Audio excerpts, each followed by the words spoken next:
Welcome to Creating a Family. Talk about foster, adoptive, and kinship care. We want to welcome back our regulars and say thank you, and to do a special shout out welcome to the new listeners who are joining us. We're the top-rated adoption, foster, and kinship care podcast, and we wouldn't be there without you, so thank you so much. I am Dawn Davenport. I am the host of this show, as well as the director of the nonprofit creatingafamily.org. So today we're going to be talking about the 7 core issues in adoption and foster care. We will be talking with Allison Davis Maxim. She is a licensed marriage and family therapist and holds a master's degree in social work. She's a recognized expert in the field of child welfare and children's mental health, and she specializes in attachment, developmental trauma, and permanency in adoption. She is the executive director of the National Center on Adoption and Permanency and was the foster care consultant for the Paramount Pictures movie Instant Family. Allison is the co-author of 7 Core Issues in Adoption and Permanency, as well as the 7 Core Issues workbook for parents of traumatized children and teens. And her newest book is the 7 Core Issues in Adoption and Permanency Workbook for Children and Teens. She is a prolific author. Her books are excellent. The workbooks are a wonderful addition to the genre of parenting books for adoptive and foster and kinship parents as well, although primarily for adoption and foster. So welcome, Allison, to Creating a Family. Hi, Dawn. It's a pleasure to be here. I'm happy to be speaking with you and your audience today.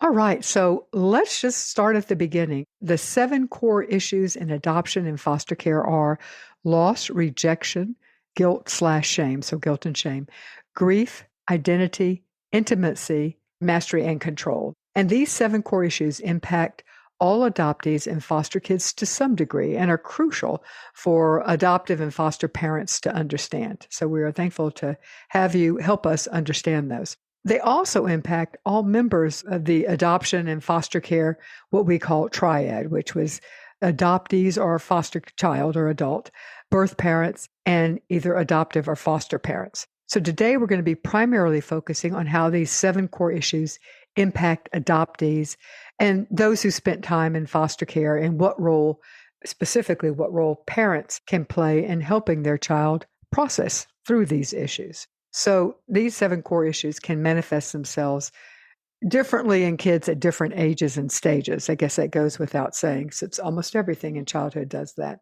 Parents can provide guidance, support, and allowing the child to feel every emotion they feel and allowing them to feel as deeply as they choose to feel.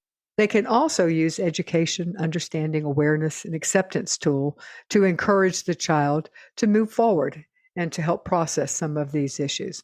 So what I would like to do is begin with the first of the 7 core issues, and that is loss. And for each of the issues, I want to talk about how these impact the kids and then what parents can do to help. So let's start with loss. What have our kids, our adoptive kids or our foster kids, and if you need to separate those two, that is fine. What have they lost? Well, that's a big question, Dawn, because they've lost so much. And historically, in the field of both adoption and foster care, throughout the last 50 or so years, these losses have really been minimized because we focus more on the gains, right? The gains in adoption, like you're getting a family. So we've minimized these losses or we've misunderstood them. So these are profound, life-altering losses that change the trajectory of oneself, of literally who they are in this world. When we move a child from one family tree onto another familial tree, the losses they experience, again, are profound core losses when you're going to be losing the birth first parents that created you and those familial trees, like not just those folks, but the culture on that familial tree, the ancestry, the history, the lineage, the story of that tree, and that tree that made me. Mm-hmm. So those profound losses that then can also, especially now for a child in foster care, can turn into, now I've lost attachment security. I've lost unconditional love. I've lost belonging. I don't fit anywhere. I've not been claimed. My needs haven't been claimed.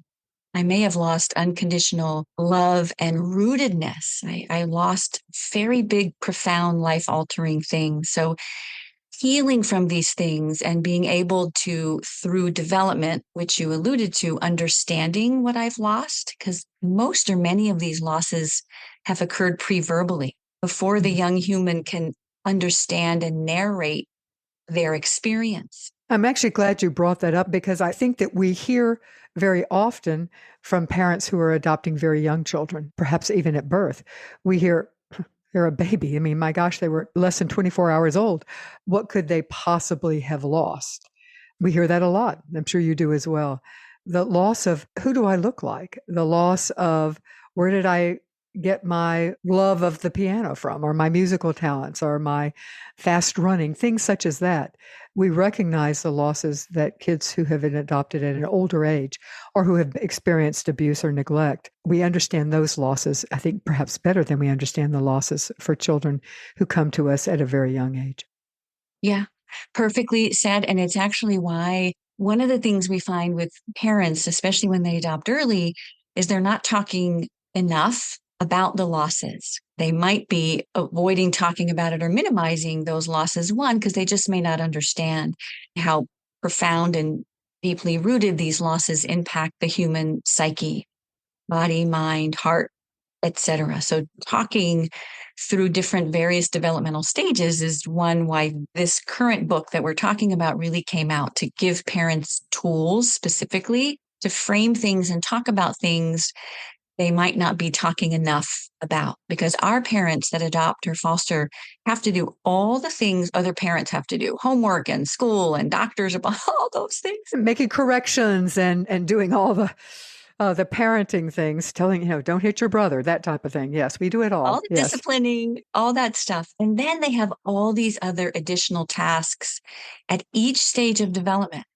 So from toddlerhood to latency school age to preteen to teen, there's additional tasks that our parents have because of these profound losses and the core issues and how they play out on the interior of the child in their heart, mind, and body. Very much so. So, what can parents do to help their child understand and then process some of the losses that they have experienced through either adoption or foster care? The first, and I always think the most important thing, is really always focusing on strengthening attachment security. That you, my child, can come to me with any feeling. Like, I'm not scared of any feeling. Your Mhm. fear, your distress, sometimes grief gets stuck as anger. Like, we don't fear big emotions, and our kids have big emotions because that's often how grief gets stuck.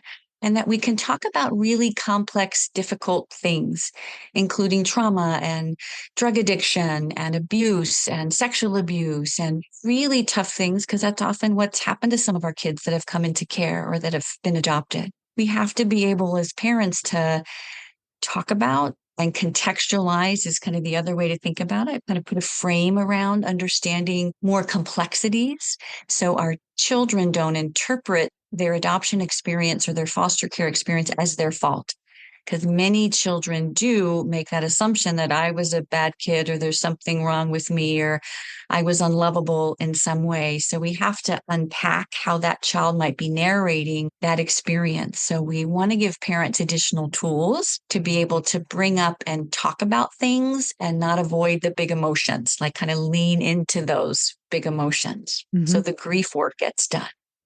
All right. So, our second core issue is rejection. So, how have adopted and foster kids been rejected? Rejection is a core theme that shows up pretty quickly from all the losses. Every loss in attachment, from I lost the mother that I grew inside of, or I lost the birth first father I never knew, or I moved 5 times in 5 different foster homes. So I had 5 different mothers, or I grew up in an orphanage in another country. So I may have lost a country and a culture and a language and my heritage from that country. Kids can feel quickly rejected by all those people, by those places. even alienated from their own culture if they don't know their history and language. So rejection can show up as a core theme and often then creates for kids a fear of attachment. Like, I fear getting connected. I don't trust connection. I'm going to wait for you to let me down again. It often plays out inside their current parent child attachment relationship. If I've been rejected so many times by a mom, and even if that's not what the mom's intended to do, but it's how it feels to me. Mhm. If I keep losing all these people that were supposed to take care of me or love me, so that rejection can become a core theme in my relationships with other humans. I don't Yes. trust anymore, right? I don't trust Mhm. you to take care of me. So I can be oppositional and defiant and difficult and push you away. And it shows up in behaviors, this theme of rejection. Not just in the parent-child. Talk just briefly about how children can and adults who have been adopted, adoptees, can internalize that rejection and how it can play out in other adult relationships, not the parent-child. 100%. Because once that attachment pattern is internalized by that young human, and these are learned patterns, if I've been rejected so many times, I may grow up and in my adult relationships either set up my own rejection or be so codependent in unhealthy relationships that I don't let go of poor relationships. I might even allow folks to mistreat me or hurt me or abuse me because I'm in such fear of more rejection. Mm, So we can either hold on too tightly or not allow ourselves to get close to anyone because we fear more rejection, more abandonment. mhm, mhm. So what can parents do to help? Well, one of the things, and in fact, in the workbook, especially in the teen section, and in the teen section in the workbook on the 7 core issues for children and teens, there's 7 chapters. So the teens are working through all the activities, questionnaires in each of those chapters. In the rejection chapter, you'll actually see me starting with a what I call a strength-based approach, because what kid wants to open a book and go, hey, I'm going to work on all my trauma and all my rejection? So we're always leaning into strengths, and we have to take a strength based orientation while we're building resiliency. So we're trying to help kids understand their own patterns. Like, why do I fear rejection? Or why is this pattern so difficult for me? Or why is closeness so scary for me? And I mean emotional closeness. Mhm, Some of our kids may fear more touch or fear getting too close because if you really knew me, you wouldn't like me or you would reject me, or maybe they don't feel likable within themselves. So, what parents can do specifically is really make sure they're communicating unconditional love. And I mean, that's really important. It can be one of the losses for kids in adoption or foster care, feeling like, does anyone love me just for me? Do they really see me? Or do I have to be perfect? Do I have to behave perfect or act mhm, perfectly to earn your love? And kids should never have to earn our unconditional love. They should rest inside of our unconditional love. mhm. Yeah, beautifully said. Let me take a moment to tell you about a interactive training that Creating a Family has created for foster, adoptive, and kin families. It can also be used as a support group curriculum. We have 25 curriculum that have been created on topics directly relevant to foster, adoptive, and kinship families. Each one is a standalone. It is a turnkey resource. You can take it off the digital shelf, so to speak, and everything you need to quickly run a good training or a high quality support group is in it. The video is there, a facilitator guide is there, a handout is there, and an additional resource sheet. We also include certificates of completion for those who need that because they're seeking continuing ed credit. Check it out at parentsupportgroups.org, or you can go to our website, creatingafamily.org, hover over the word training, and click on support group curriculum. All right, the third of the 7 core issues is guilt/shame, guilt or shame. What causes our children or adults, they don't have to just be children, what causes adoptees to feel guilt or shame? Because the things that happen to them are things that happened to them. They are the victims, not the perpetrators. So where does guilt and shame come in? Yeah. And Don, this is the tricky part, especially because developmental trauma, and that's trauma in childhood, specifically early childhood that is attachment oriented, is always relational. It's relational trauma. And children are building their core sense of self, like their belief about self. Like how, if it's me, how Allison feels about Allison. Do I deserve love? Am I treated in a loving way? If I get treated harshly or I get abandoned or rejected or let go of repeatedly, I begin to build a very negative view of myself, what might even be a shame based view of myself. I don't deserve love. I hate myself. I might have self loathing. I might think I'm bad because I'm building my identity, my formation, and my belief about self. So core trauma hits that young human psyche in such an intense and powerful way. It's why parents can be the most profound healers of this core trauma for children, because they really are helping to either de-shame the interior of the child or do away with what we call unhealthy guilt, like toxic guilt. Like all of this is my fault. I'm in foster care because I'm a bad kid, or this family didn't want me and it's my fault, or I had too many I behaviors. acted out and my dad hit me because I was a bad kid. If I hadn't have broken the cookie jar or whatever, he wouldn't have hit me. And if he hadn't hit me, this wouldn't have happened to me or and to my siblings, perhaps. Yes, Hmm. 100%. And even our children who were adopted at birth can often internalize, I was an ugly baby. I was a fussy baby. I was a bad baby. Or I was in neonatal intensive care unit for too long. If I'd have bucked it up and I could have gotten out sooner, then my birth mom would have taken me home. Those type of things, that it's not just children who have experienced the early life abuse and neglect. No, and relinquishment trauma, what you're referring to, Don, really is different than how kids experience the core issues in foster care, where, the birth first parents in foster care may be working their service plan, trying to get them back, like fighting to get them back. That often does feel different to a child Good whose point. birth or first parents relinquished them, said, I can't do it, or I'm not able to do it, or I don't want to do it. Maybe I'm not ready. I'm young, or I feel inequipped. That relinquishment trauma feels very different and often, by the way, unfolds developmentally at older ages, where the Hmm. child or the young adult often wants more answers to one, try to not feel the deep rejection. Like, was I Mhm. held? Did she want me? Did she name me? Did I have a name? Did Mhm. she rock me? Did she try to keep me? Was she forced to let me go? All these questions. Did she cry when she left? Those type of things, sure. 100%, because it means she loved me. I had one of my good friends who's an adoptee, and I do an adoptees support group, an adult adoptee support group. But one of my friends who's an adoptee said when she finally got access to her files, by the way, and even in California, adoptees can't access their birth certificates. So advocating for adoptees' rights is always really important for us in the community. But Amen. she said when she finally got her files and could see everything, she was 39 years old.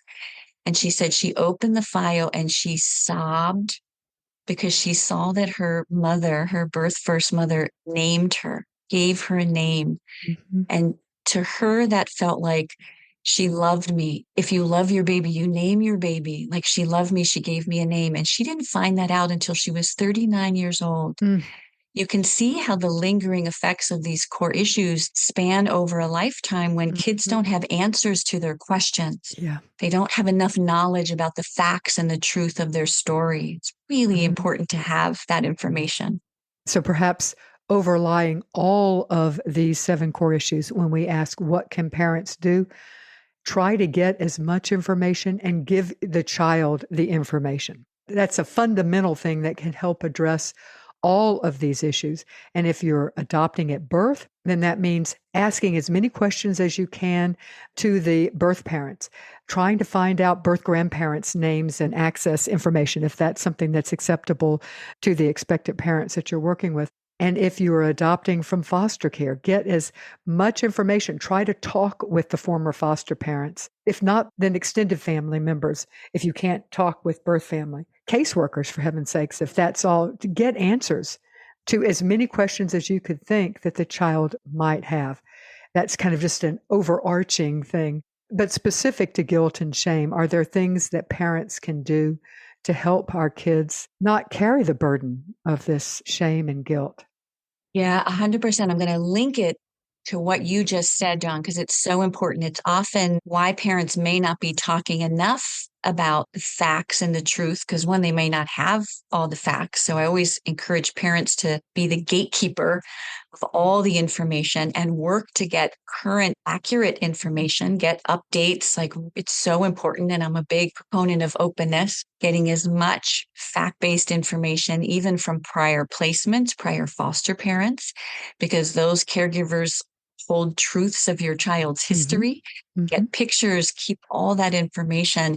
And then through a developmental process, share that information with your child, encourage all their questions. And this is the important piece about guilt or shame, because many kids aren't saying, hey, let's sit down and talk about my shame. Most kids couldn't name it, number one. And if they could name it, they don't want to talk about it because it's shameful. Right. So they're avoiding it. So we need parents to be really good decoders of behaviors and really not fear big emotions. Like, really, we want to be parents that, we've lived long lives. We've been around the block a couple times. We're not afraid of any emotion. And any emotion, including despair or loneliness or fear or terror. Some of our kids have experienced terrifying things when they were small. We can't fear any big emotion. And often what we find is parents may not be talking enough about the facts and the truth of the story and what happened and how it happened and why it happened, because they don't want to trigger the child or they don't want to step on an emotional landmine. So we avoid it. And I want to encourage parents to do the opposite, to welcome all the questions, all the feelings, all the curiosity. Kids are smart. And I always tell parents, your kids have already survived all of it.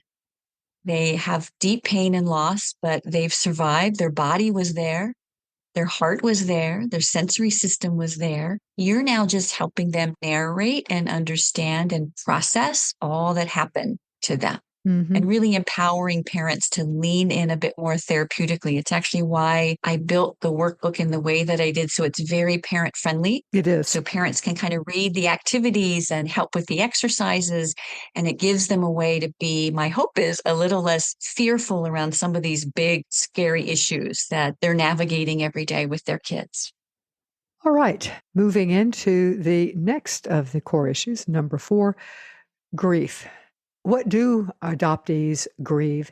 This time, let's separate those who were adopted at birth and those who were adopted at an older age or in foster care at an older age. What would an adoptee who was adopted at birth, what is there to grieve? Yeah, so we'll start with that one, Donna. And it's a great way to separate it out, because I usually start parents with their kiddos, making it really tangible.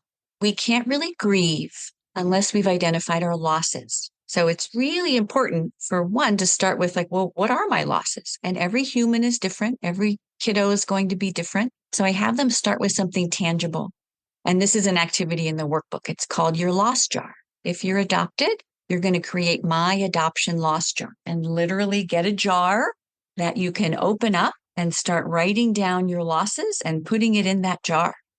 They can be feelings or questions or memories or anything connected to your adoption experience. Like, I didn't get a picture of my birth mother, or I don't even know my birth father's name, or I came from an orphanage, so I don't know why I was placed at the orphanage. Whatever that adoption story is, we want to make it tangible and put those losses in the jar, at least so they're not swimming around in the mind and the heart of the adoptee. We have a place to put them. And then we can start doing what I call some of the grief work. Like, let's just pull out one of those losses today. So you can have mom or dad say, hey, let's pull out one of those today. And let's draw a picture about that loss, or talk about our feelings connected to that loss. Children grieve differently, which is really important for parents to know. When grief gets stuck in children or teens, it very quickly looks like anger. Like, I'm angry every second of every day. I'm angry all the time. I have mood swings because they're stuck in a grief process. So even starting that process where kids are given permission to kind of label their losses without parents maybe personalizing them. Like, we can't save our kids from all the losses that they've experienced connected to adoption, which is one of the parents' losses. Our parents have their own core issues connected to this experience. For our kids in foster care, Dawn, I would have them do a foster care loss jar. Mm-hmm. And you could imagine all of the times they've moved or they lost their Sure.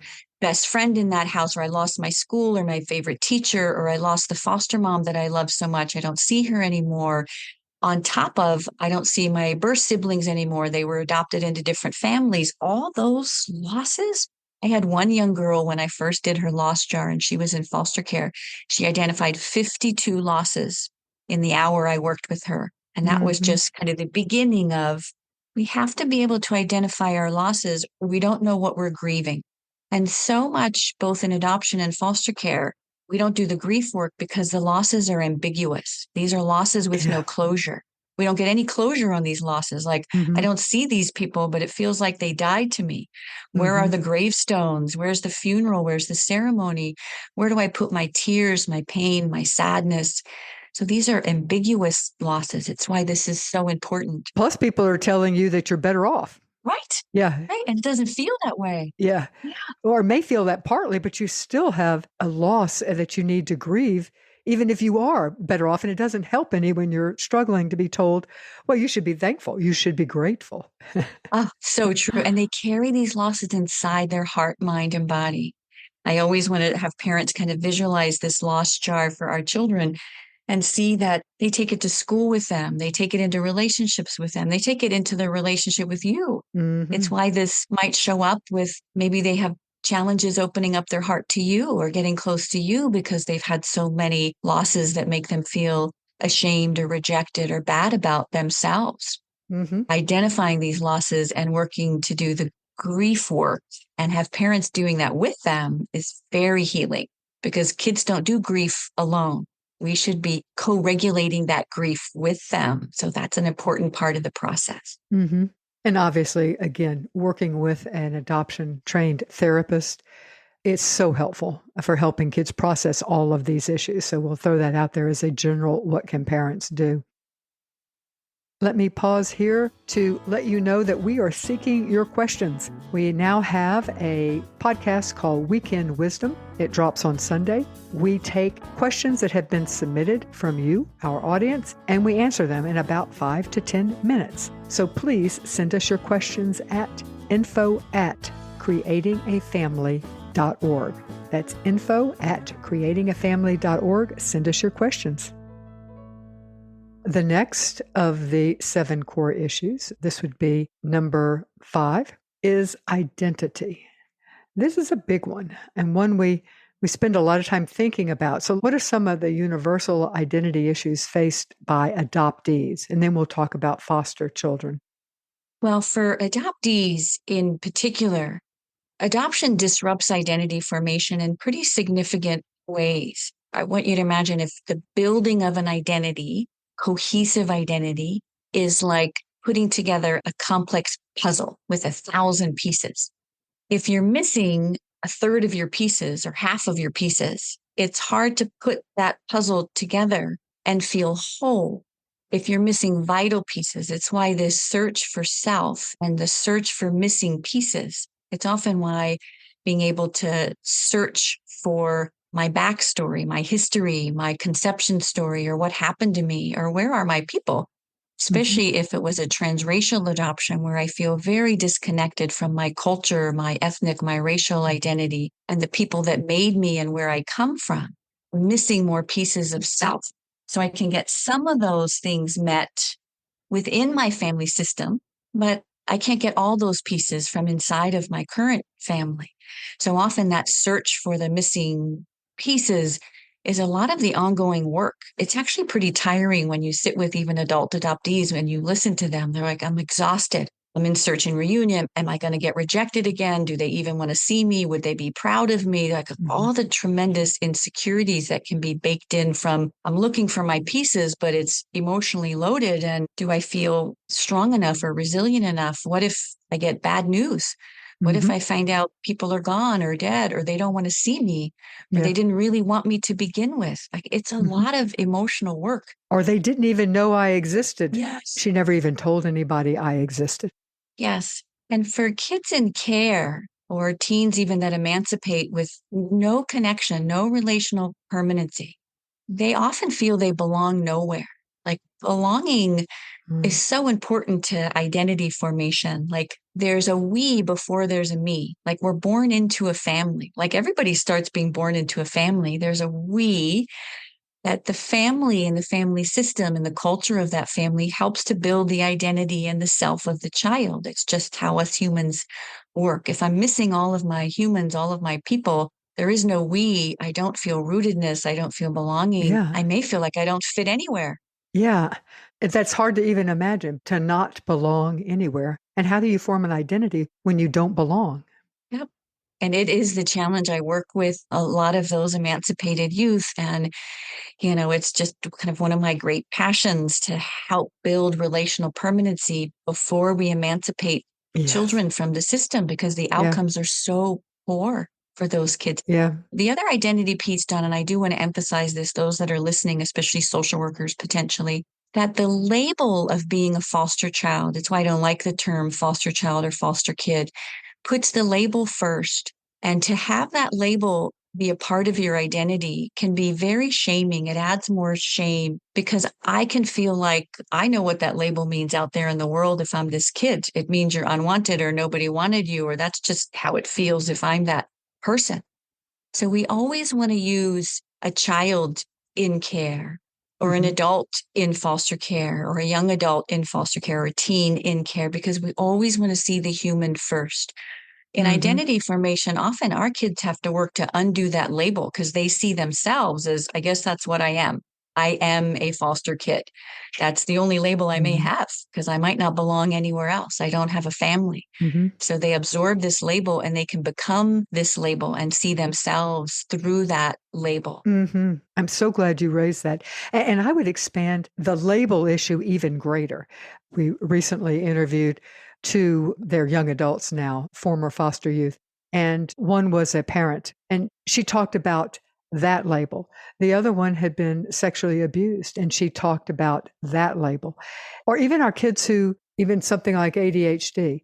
And it's particularly relevant because it can become your identity if that is always attached to you, if you are not seen before the issues associated with you or your living situation or whatever. If you're not seen as a whole person on your own. I'm with you, Don. Sometimes therapists and the broader culture are a big part of the problem in quickly finding a label and pathologizing our kids for really what is early developmental trauma and grief and loss and shame issues. So some of our kids get labeled as oppositional defiant disorder, Yes. which is really an Mhm. attachment challenge.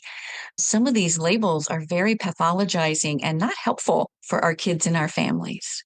Yeah, labels are a double-edged sword because I do see oftentimes that there are advantages. It's easier to get help. It's easier, for nothing else, to know what to Google to search. It's easier to get services. I mean, some of the services are only available if you have a label. It's easier to know from a parent standpoint if you're trying to find your people. If I want to find people who've experienced what I have experienced, it helps to have a label so I can say, I'm in foster care, therefore I would like to connect with other foster youth, that type of thing.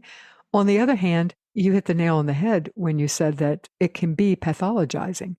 Yeah, we see the label. Yeah, And Don, all the things you just described, we built a system where we have to use these labels for yeah, Medi-Cal reimbursement, for yep, like yep, we built a system in a book, the DSM, that's got a lot of right. labels that basically are behavioral clusters. Uh-huh, We look at symptoms. It doesn't necessarily help us to always get to what's the need underneath the behavior or the emotion underneath the behavior or the core yeah, issues and the challenges that are creating this mhm. cluster of behaviors on the surface. Such a good point. Yeah, we have created this system, and yet so hence some of the advantages of labeling is because of the system we have created, so that's such a good point. Let me ask a question from this identity formation issue, and this pertains to adoption primarily. Does openness in adoption, and here I'm going to use air quotes, cure this issue? So I would say no, not completely. And cure just wouldn't be the word, right? It's not a fix all. People tend to think, oh, openness, it's a fix all. Yeah, takes care of It everything. creates new challenges because boundary issues and new, like, I do love openness, especially when we talk about the open exchange of current information. Openness isn't always relationships, it's Mhm. pictures, and openness should always be child centered and teen centered, meaning on the teen's or child's timeline and what they want. Mhm. Shouldn't be about what's best for grown-ups. It should be about what's best for this kiddo and teen. And that changes over time. So Mhm. right now on my caseload, I have a young man, for instance, who's had openness in a private closed adoption initially, but created openness, which the parents, the adoptive parents really wanted. But now that the child is 8 years old, he's not wanting to have any in-person visits right Mhm. now. It's just he's in a different place. He's not saying forever, but he says once or twice a year on the phone is all he wants right now. Mhm. So the parents now have to navigate how to tell the birth mother that this Mhm. is what the son wants. So Mhm. these are complicated issues and challenges. But Mhm. one of the things I do love about it is the child can get more answers to their questions directly from the paternal familial tree or the maternal familial tree, if there's Mhm. openness with grandma or birth father or whoever those folks might be. And they can also, my hope is, feel loved and connected to their history, their lineage. Hopefully less rejection. Bingo. Mhm. Really important. They can feel loved by those Mhm. folks, Yeah. even if they weren't able to parent every day, Mhm. right? Or they weren't able to keep the child, they can still feel loved from those folks. Mhm. If nothing else, an understanding of why didn't you parent me? This is assuming that the parents relinquished the child. An understanding of other than your adoptive parents telling you they loved you very much, when quite frankly, the adoptive parents may well not know that. It makes a difference when you can hear it from the source. I loved you. It was the hardest thing I ever had to do. I did it because it doesn't take all the pain away, but it's a step in that direction. But you're correct when you say it also adds complication, if nothing else, very often. Going back to the core issue, which was identity, what can parents do to help? Parents here can do an awful lot. One, the first thing I always encourage parents to do is take a position of being really curious around all the aspects of identity formation, really giving the child some freedom to develop and figure out themselves who they are. And kids might even try on different identities, like now I want to play baseball, or now I want to play chess, or now I want to go to this school, or like you'll actually see them trying on as they're trying to figure out who they are. Parents being able to allow their kids some latitude and be curious in identity formation. The other piece that's really important is keeping kids connected to their culture, ethnic, racial, ancestry, history, lineage. DNA testing has come up. That also gives a lot of information. Being curious, helping connect kids to their culture of origin, taking trips to those places specifically. If they're from a tribal nation, making sure you have connections to that tribal community. Or if they were adopted from China, doing family trips to China specifically so they can actually feel more connected, and for parents to try to do a little less imposing what we think their trajectory or journey should be, because identity formation is a quest we all have. Like it's all of our jobs to kind of show up and figure out who we are and become the hero in our own story. And that takes some work to do that. It's not going to be a perfect straight line identity Mhm. formation. It's going to be a bit zigzaggy, and especially in adolescence, where it's all about who I am and my quest for identity. And for kids that are missing pieces or have trauma in their history, their narrative, it's more work because they have to revisit painful parts of their own interior to form and develop that cohesive identity. So they can take a bit longer. Sometimes our kids from foster care or adoption take a bit longer to figure out who they are. So really supporting that process, sometimes finding an adoption competent therapist or a support group for adoptees or kids in Mhm. care where they can be with peers that are struggling with similar issues and challenges related to I got to figure out who I am, and I might be missing a lot of pieces. So they Mhm. may engage in high risk behavior.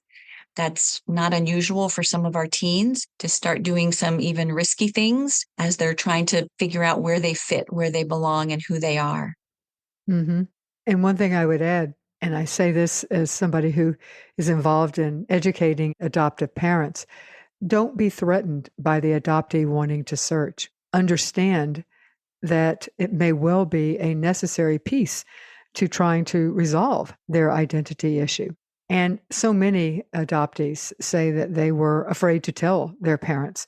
They're searching as teens. And that's the other thing. They have access to search, and parents are naive to think that they wouldn't be searching. And they're hiding it. If your child is hiding, or your young adult, or your fully formed adult is hiding this from you, there's a reason. So it's probably because they're afraid that you are going to feel threatened. They have divided loyalties. They're afraid that it's going to hurt your feelings. So letting your kids know that your feelings aren't going to be hurt and that you would understand. And if you really think about it, that if you were in their situation, you might want to search too. So I throw that out there. Well said, Don. And as you're talking, by the way, you said that so beautifully. I have an activity in the identity section in the teen workbook that has the outline of a body. So see kind of the outline of a body, and it has basically puzzle pieces in the outline of the body. And it's called All the Pieces of Me. And for the teen, what they're trying to put together are all these pieces of themselves. And it really is what they're searching for. So it's an activity that I do with teens to, one, help them identify what pieces do you already know? What parts of your identity are you already strong in? Like, oh, I know I'm good at baseball, or I want to go to this college, or, I'm really good at using my hands and I like to build things, like all the different strengths and Mhm. parts of their identity they might be grounded in. But then I also have them identify what pieces are missing. What are the pieces you don't have? What are the questions? What are the things that still feel like they're a mystery to you? Because some of our teens talk about having a mystery history, which can create identity bewilderment. Like, I don't know who I am if I'm missing too many pieces. And it's hard to build a future if you don't know who you are. Like, this is how identity formation, it's so important. Because if I don't know who I am, I really might not be able to see myself in the future building a good, strong life for myself, or getting close to other people, because it's hard to get close to other people if I don't know who I am. Hmm. Yeah, very well said. All right. So the sixth of the seven core issues is intimacy. So, what issues with intimacy are common? And let's separate adoptive and foster kids. There's some overlap, obviously. What issues of intimacy are common with adopted kids? So, with adoptees, the intimacy challenges sometimes can surface pretty quickly. And when we say intimacy, especially early on, please think attachment, because attachment and attachment security is all about creating emotional intimacy where kids don't have to fear closeness. If there's a lack of fittedness, and that lack of fittedness can sometimes come from parents, it can be us feeling like we're insecure, or I'm still getting over my own grief and loss connected to infertility, or I'm not clicking with this child. Hmm. I struggle liking this child sometimes. Like, it can feel like that lack of fittedness can either come from us sometimes. We might carry our own history, of course, of attachment from our own childhood that might have been subpar or strained, or it can be from the child. If the child was exposed in utero, or had a very stressful in utero experience, or was in the NICU, has medical trauma. We can see children struggling with being able to regulate and connect and being able to relax into attachment and emotional intimacy. It can also mean that as they grow and develop, once they often understand what adoption means, because little ones, when they're small, we can say the word. It's important to say the word, like, we're an adoption built family, is usually how I have families frame that. Not that you were adopted, but we're an adoption built family, because we always want the child to hear the we when they're small, because it's all about you belong here with us. We're an adoption built family. But the child can later, especially in those latency years, it's actually addressed in the child section of my workbook, start to feel like, oh, wait, I was rejected or abandoned or relinquished in my first family. So that mean they didn't want me, they didn't love me. Kids have magical thinking around these things, so it can feel really hurtful. And these often play out in their relationship with their current parents. So they might fear more abandonment. So it might be hard to get emotionally intimate or close, or let you, my parent, into my deepest fears and insecurities. So I might do a lot of avoidant behavior or pushing you away, or have a lot of more reactive behaviors because I can't relax into attachment security because I might fear more loss, fear of more abandonment or more loss. Mm-hmm. So it can impact intimacy. And then when we're adults, if we can't relax into intimacy, and it could be connected to all my core losses. Maybe I have more shame that I'm carrying as an adoptee because I wasn't wanted. I have relinquishment trauma that I've never explored. And even as I say, Dawn, all these issues, these are things adoptees can heal with. We heal through. We actually want Mm-hmm. them to heal through these issues, but not if they go unacknowledged. Mm. It's when they go unacknowledged that they are kind of laying into the interior of that Mm-hmm. psyche. So it's important for parents to bring them up, explore, and talk about these things, because we can't do that grief work or assist our adoptees in doing that grief work. Mm-hmm. I think that is such a good point. For kids in care, the intimacy often is if they've had no relational permanency, and that's the really important word. If their needs have never been claimed in permanency, they can't have a series of rotating mothers or fathers. Relational permanency is required to develop intimacy skills. Like, how am I going to grow up and be able to develop intimacy skills and build deep, meaningful emotional connections? I can't do that if I've never had relational permanency. If it feels like everybody just gives up on me, or I'm not wanted, or, I feel so bad about myself because no one kept me, or I'm not rooted anywhere. The intimacy challenges are so intense often for our kids coming from care because they've been rejected so much. Mm-hmm. In fact, and I always love to kind of note this research that was really profound, and this is with kids who were adopted as older kids from foster care. They have very good outcomes generally, because what we stop is the foster care experience of rotating caregivers. Once they get rooted into a family, it is that family and the intimacy. So think intimacy of that family system. That's the healing mechanism for that child. Mm-hmm. So it isn't always just that therapist out there. It's really that family. It's actually why we want family attachment therapists with our families, because we want to empower families to do that healing work, which is building and strengthening that emotional intimacy. And the outcomes are very good when we get kids out of foster care. It's those kids that have to emancipate that never get their needs claimed, never get that rootedness that they need. Mm-hmm. So, what can parents do to help with our child, adolescent, young adult, or adult who is struggling with intimacy? Well, I always cue parents that we're the leaders in this emotional dance. We have to be the leaders, which means, one, we have to know what our emotions are internally. When I say we're leading the emotional dance, imagine that attachment dance floor, and I'm in an emotional relationship with my child. I have to know what my emotions are.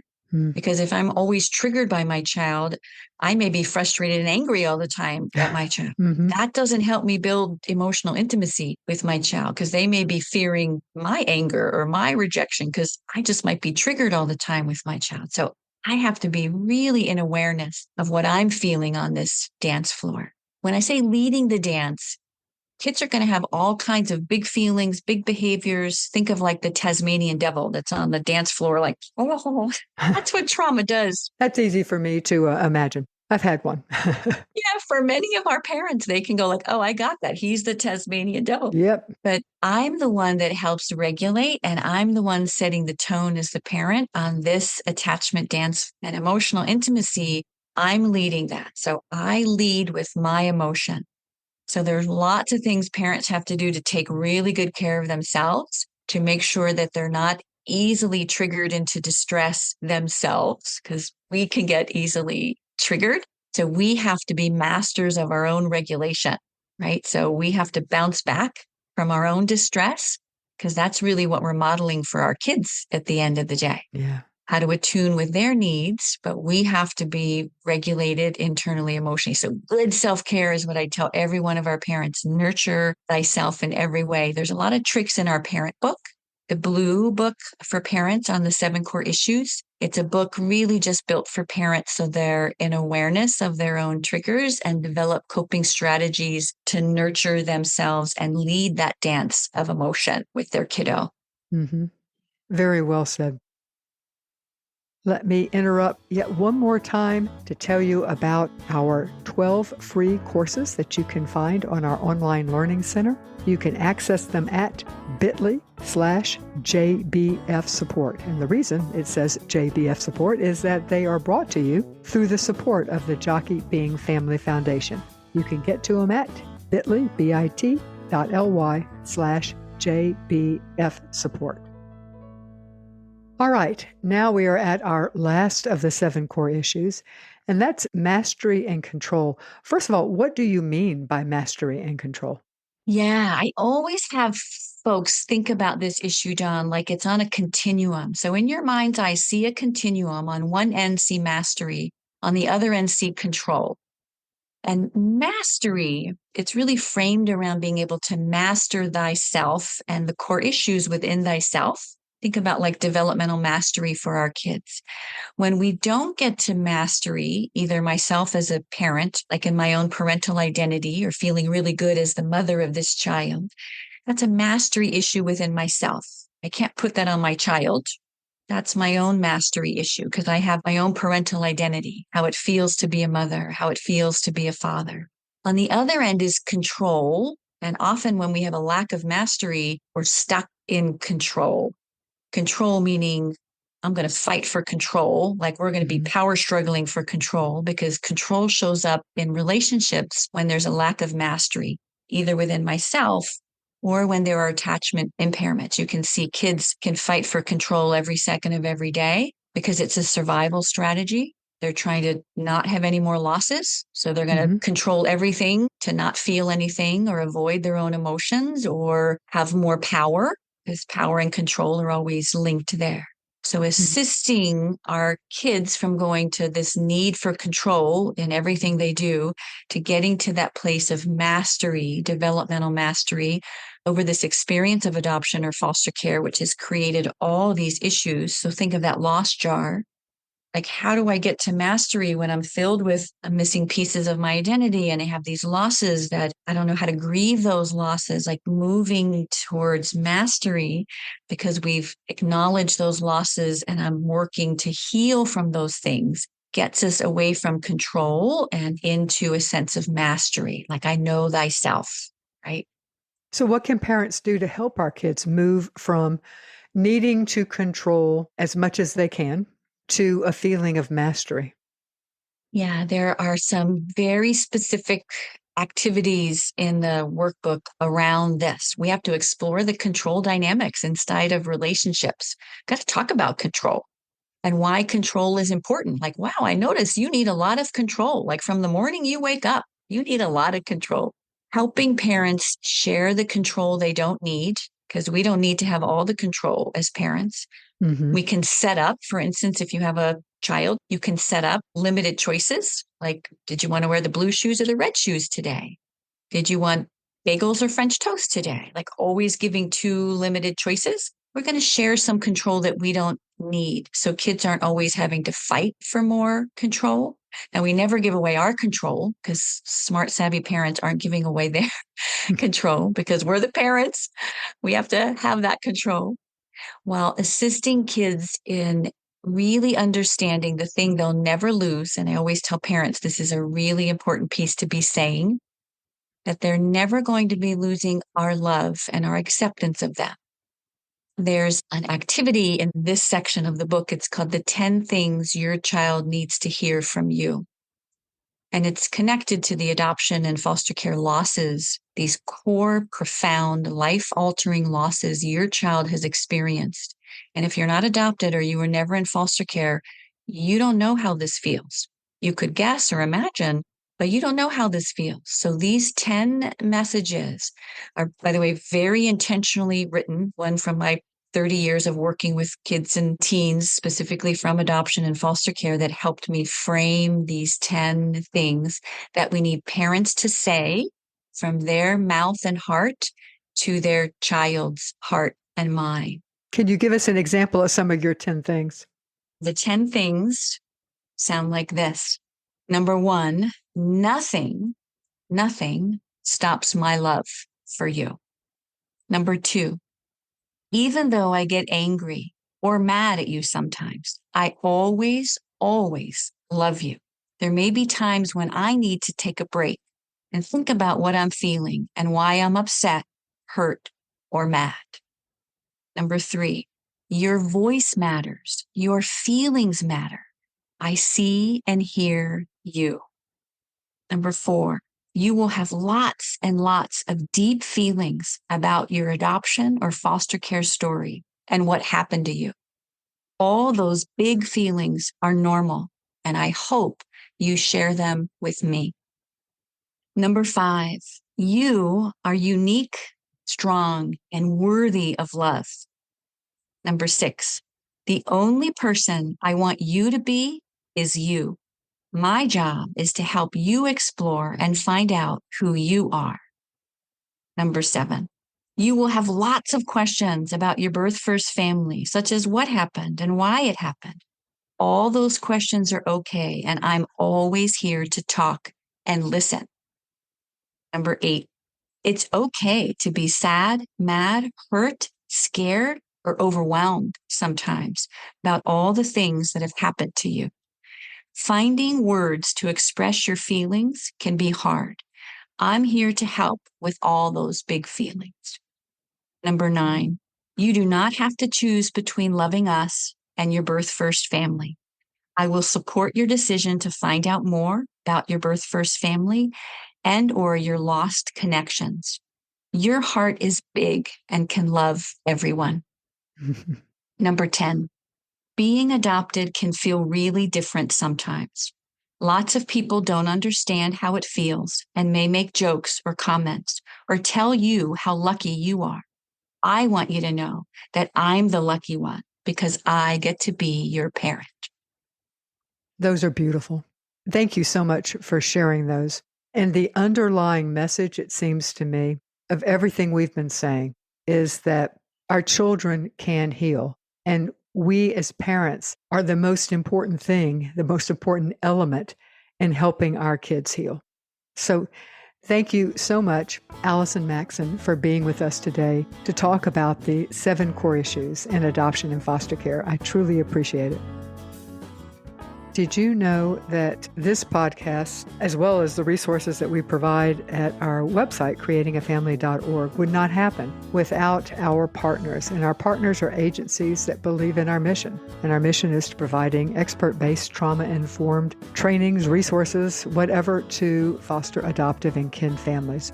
One such partner is Children's Connection. They are an adoption agency providing services for domestic infant adoption, placing babies throughout the U.S. They also do home studies and post-adoption support for families in Texas.